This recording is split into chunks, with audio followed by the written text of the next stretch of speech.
Welcome to the Listening Time Podcast. I'm Connor from Polyglossa.com, and you're listening to episode 27 of the Listening Time Podcast. If this is your first time listening, welcome.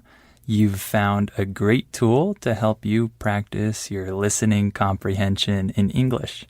The way that this podcast works is that I choose a different topic or a couple different topics to discuss on each episode, and I speak about these topics in a normal, natural way with natural phrases and natural vocabulary, but I talk a little bit more clearly and a little bit more slowly than the average native speaker speaks. In this way, you can understand me better than you can understand other native speakers, and you can use this podcast to build up your listening skills until you can eventually understand me very easily, and then you can move on to other podcasts made for English speakers. Also, with each podcast episode, you have the transcript available. You can access that in the episode notes. If you want to use the transcript, one great way to do this is to listen to each episode multiple times, maybe the first time without the transcript, and then maybe the second time with the transcript, so you can see all those words and phrases you missed the first time. And then maybe one more time without the transcript again, just to see if your listening comprehension has improved and you can understand those words that you missed the first time. So that's just one way you can use this podcast, but really you can use it any way that you'd like. Also, remember that we have listening practice seminars for just $1, and they're available at polyglossa.com. So if you need more in-depth practice for your listening, I recommend that you sign up for those seminars. And of course, remember to give this podcast a like and a rating if you're listening on Apple Podcasts. And remember to share it with anyone who might find it useful so we can help this podcast grow. All right, so today we have an interesting episode. It's a little bit different from my other episodes because today we're going to talk about ancient Greece and in particular, ancient Athens. So this episode will be a little more historical than the other episodes, and there will be more information and historical facts. So hopefully you'll like it, and hopefully you learn something from this episode and you find it interesting. All right, let's get started. Are your ears ready? You know what time it is. It's listening time. Okay, so let's start talking about ancient Greece and ancient Athens in particular. Of course, you might have learned a little bit about ancient Greece in school, in your history class, or something like that, but you probably don't remember a ton about this civilization.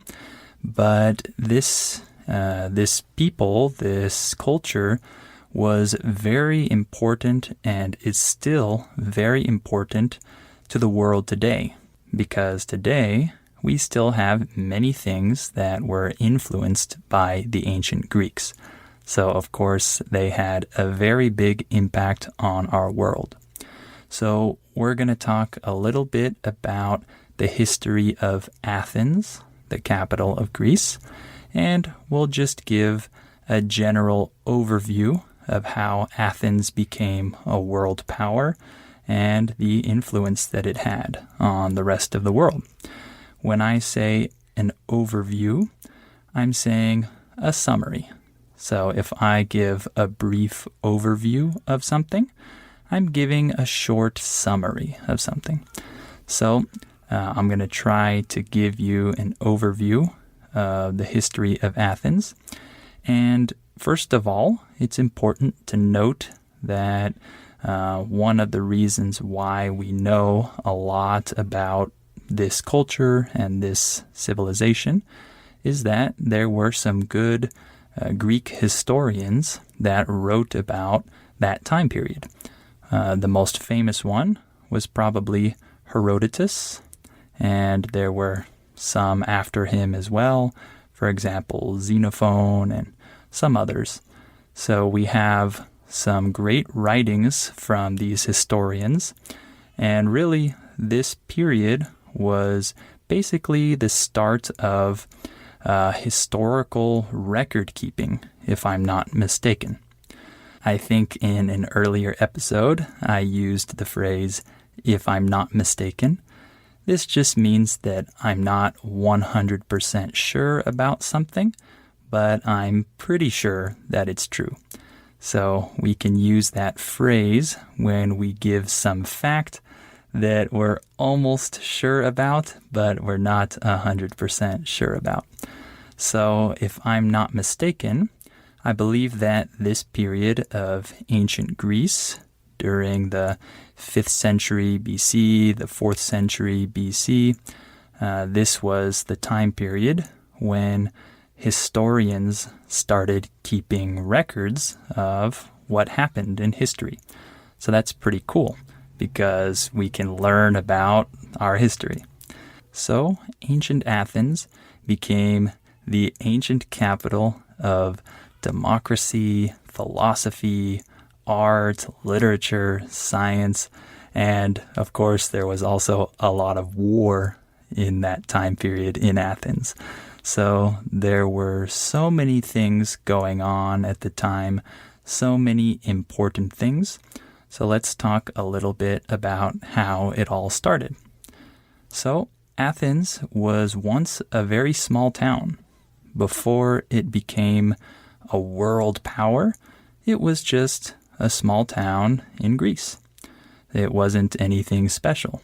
But in 547 BC, a man named Pisistratus came into Athens with a very tall woman by his side, who he claimed was Athena. If you don't know the name Athena, this is just the name of the Greek goddess who was the protector of Athens and some other cities, I think. So he came into Athens with this woman and claimed she was this goddess, Athena. And really, she was just a tall girl from a local town. But the Athenians actually gave him power. They actually accepted him and gave him the power to rule there. We use the verb to rule to say that some king or governor or someone like that is in control of some region. So Pisistratus started ruling in Athens in 547 BC. So Pisistratus was a very significant figure. We sometimes use the word figure to talk about a historical person or just a person in general. He was a very interesting figure because he ruled in a different way from the way that other rulers ruled at that time. He actually reduced taxes, and he actually gave free loans to people who wanted to build up their farms. The word loan just refers to money that you give to someone else, and they're expected to pay this money back in the future. And so that's a loan. Pisistratus gave free loans to these people so that they could build up their farms.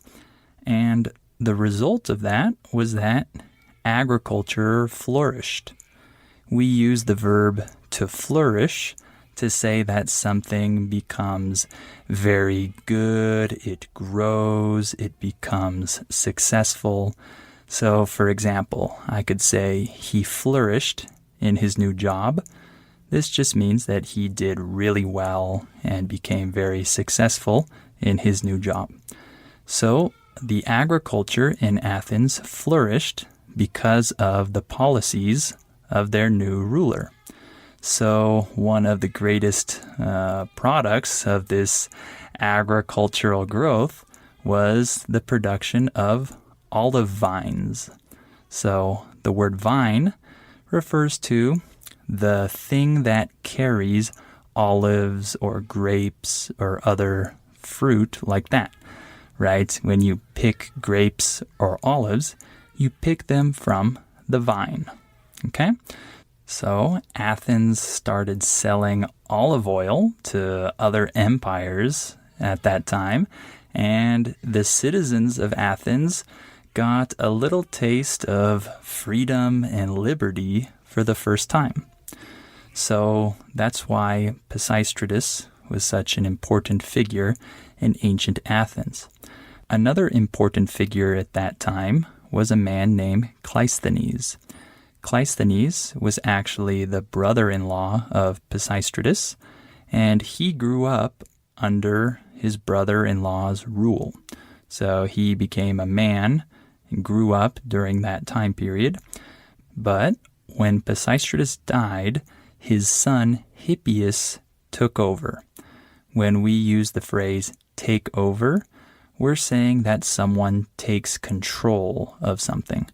So the son of Pisistratus, named Hippias, took over the rule of Athens after his father died. Hippias was a tyrant. A tyrant is a ruler who is very brutal and strict and takes away freedoms. So Hippias was definitely a tyrant and wanted to take away the freedoms of the Athenian citizens. So luckily, Cleisthenes actually overthrew Hippias and banished him in 510 BC. So I used two interesting words there. The word overthrow means that a person or a group of people take power or take control over a government by removing the other person. And then I used the word banish. When you banish someone, it means that you force them to leave society. So Hippias was banished. He was forced to leave. But later, a man named Isagoras actually led a conspiracy against Cleisthenes. So Isagoras did not want to allow Cleisthenes to rule in Athens, and he wanted to take power. So the way that he did this was he went to Athens' enemy, Sparta. You might remember learning about Sparta when you were in school. This was a part of Greece where the men were trained up to be very strong warriors. So Sparta was filled with strong, fearless warriors. So Isagoras used the help of Spartan warriors, and he took control of Athens and banished Cleisthenes. So he forced Cleisthenes and many other people to leave. However, the citizens of Athens actually rose up against him in 490 BC. When we use the phrase rise up against, we're saying that a group of people gets together and has a rebellion against their leaders. So the ordinary Athenian citizens rose up and actually trapped Isagoras at the top of the Acropolis.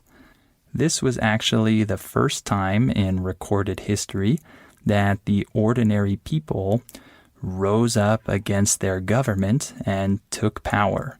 So this was a very important event in history. And when the people finished overthrowing Isagoras, they allowed Cleisthenes to return, and they allowed him to rule again. When Cleisthenes came back and started ruling, he created an amazing new revolutionary system of government. He actually instituted democracy. So the way he did this was by allowing the ordinary citizens to vote. So their original voting system consisted of using black pebbles and white pebbles. The word pebble just means small rock. A pebble is a small rock. So the people used black pebbles and white pebbles to vote yes or no. White pebbles represented yes, and black pebbles represented no. So they used these little rocks to vote. This was the beginning of democracy. The people were the government, and they met about every 9 days, and they voted on practically everything. So this was a turning point in history because the world saw its first democracy. So at that time in history, the most powerful empire in the world was the Persian Empire, and this empire was ruled by Darius. This empire stretched from India to Turkey. In English, we use the word stretch to show the limits or the range of something. So if I say that the empire stretched from India to Turkey, I'm saying that the empire went as far as India in the east and Turkey in the west. So this empire was very big and very powerful, but they started to see Athens as a threat. The word threat just means someone or something that might cause danger to you. So this empire thought that Athens might become too powerful and eventually conquer the Persian Empire. So they viewed Athens as the enemy. So, of course, they wanted to fight against Athens.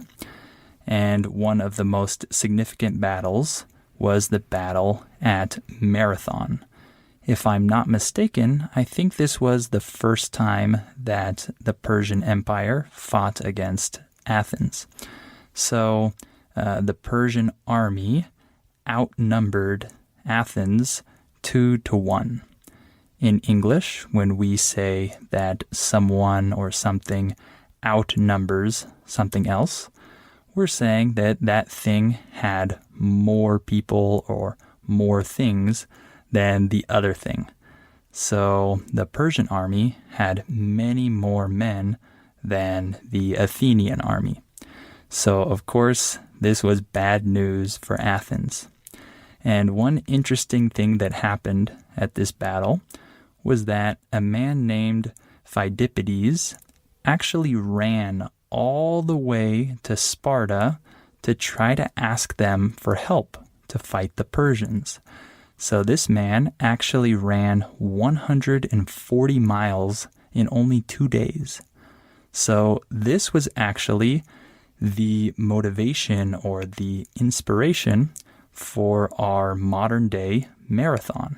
Because remember, this battle occurred at a place called Marathon. So nowadays, people run marathons, and it has that name because of this man who ran all the way to Sparta, 140 miles in only 2 days to ask for help. Pretty cool, huh? The bad thing is that Sparta refused to help. Sparta did not say yes. When someone refuses to do something, they say no. So he ran all that way, but Sparta said, "Nope, we're not helping you." But it actually didn't matter because the Athenians actually defeated the Persian army. This was a huge victory. One of the generals of the Athenian army was a man named Themistocles.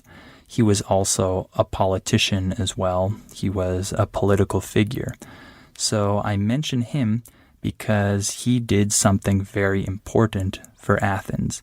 He convinced the other Athenians that they needed to build the greatest navy in Greece. His idea was for Athens to build this really powerful navy so that they could become really strong and defeat their enemies in war. And Athens did this. They created an amazing navy and were able to win battles because of their naval strength. So that's another reason why Athens became such a great world power at the time, because they created such a powerful navy. So one other really important figure in ancient Athens, maybe the most important figure, was a man named Pericles.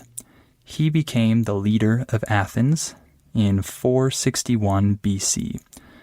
The reason why he was so important was because he actually improved their democratic system, and he brought it to its peak. In English, the word peak means the highest point. So Pericles brought Athenian democracy to its highest point, its greatest point. Okay? Pericles had a very big vision for Athens. He wanted Athens to become the capital of art and culture and economics and other things, and he wanted Athens to become an amazing, famous empire that everyone would remember in the future. So one of the most significant things he did was he started the construction of the Parthenon. So the Parthenon was originally built to be a temple for Athena. You remember Athena, right? The Greek goddess. So he built this amazing temple, and he ordered the construction of a very big statue of Athena. It was actually 40 feet high. It was a huge statue inside the Parthenon. So the Parthenon became one of the most amazing buildings of the ancient world. So Pericles also surrounded himself with the smartest people, the smartest thinkers, the first scientists, the greatest authors, and the first historians in the world. He created a very intellectual atmosphere in Athens. And of course, this had many effects and influences on the rest of the world. So one other important figure of ancient Greece was a man named Socrates. He's perhaps the most famous philosopher of all time. He questioned everything. He questioned all of the assumptions at the time. The word assumption just refers to something that people think is true. So he questioned all of the assumptions. He questioned people's values. He questioned what was right and what was wrong. He questioned everything. So one thing that he would do is that he would walk around the city and he would talk with everyone that he could. He wanted to talk to everyone. So he would stop people and start asking them questions about their values, their life, etc. And he would try to show them that they were wrong. And so, of course, he made many enemies at the time. But he was really important because he promoted reason and logic, and he really wanted to study people and study city life in general. He gathered a big following. When I say this phrase, I'm saying that many people started following him. many other people wanted to follow and learn from him and be philosophers too. The most notable one of his followers was a man named Plato. When I say the word notable, I'm saying important, significant. So Plato was his most notable follower, and Plato was the teacher of Aristotle. You've probably heard all of these names, huh? Socrates, Plato, Aristotle. These philosophers had a huge influence at that time and even today. So that is one of the biggest influences that we can see today from ancient Greece. So Socrates was this really important philosopher, but of course he had many enemies at the time because he was questioning everything and questioning everyone's values, and people didn't like him. So he was actually executed in 399 BC. He was sentenced to death, as we say in English. So that's just a little bit about the history of ancient Athens and some of the important figures of that civilization. So we can see many influences and many important things, even today, that come from ancient Greece. So for example, I talked about the marathon. Another thing is the Olympics, right? The Olympic Games started in Olympia, Greece in 776 BC, many years ago. And another thing that came from ancient Greece was theater. The world's first theater was in Athens. And one other really important influence from Greece was the Greek language. So even English today has many words that come from Greek. For example, the Greek word for heart is kardia. So think of the word cardiologist, the doctor who works with human hearts, right? And the word for stomach in Greek is stomachi. You can see many English words and words in other languages that actually come from Greek. Pretty cool, huh? So we'll stop there for today. I hope you enjoyed this episode. It was a little bit different, but I'm sure you learned some new words and it was good practice for your listening, and hopefully it was an interesting topic for you. Remember to sign up for our $1 listening practice seminars at polyglossa.com. And of course, you can access the transcript for this episode in the episode notes. And don't forget to share this podcast with anyone who might find it useful and help this podcast grow. So thank you for listening to this episode, and I hope you'll come back for episode 28 of the Listening Time Podcast.